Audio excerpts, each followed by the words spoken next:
పిలిచి అతని దోణి కొంచెంసేపు వాడుకున్నాడు. ఆయన వాడుకున్నందుకు ఊరికినే విడిచిపెట్టలేదు. ప్రతిఫలం ఇవ్వడానికి ఏం చేస్తాడంటే లోపల నడిపించి చేపలు పట్టు అన్నాడు. నా ఏలుడు వాడా, మేము రాత్రంతా కష్టపడ్డాం, ఒక్క చేప కూడా మాకు పడలేదు అని చెప్తున్నాడు. అయినా కానీ మేమేం చేస్తామంటే నీ మాట చొప్పున వలలు వేస్తాం అన్నాడు. సీమోను అక్కడ లేడు, అక్కడ ఇంకా ఉన్నారు కూడా. వీళ్ళు సీమోను కలిసి వలలు వేశారు. అప్పుడు ఏమైంది తెలుసా? వలలు పిగిలిపోయేంతగా ఇస్తారమని చేపలు పడ్డాయంట. చూసారండి, అది దేవుని యొక్క మాట చొప్పున చేస్తే మనకు కలిగే లాభం.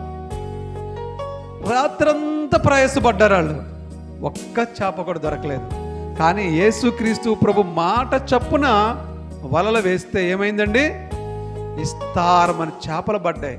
అప్పుడు ఏం చేసేది తెలుసా? వీళ్ళ వల లాగలేక బయట ఉన్న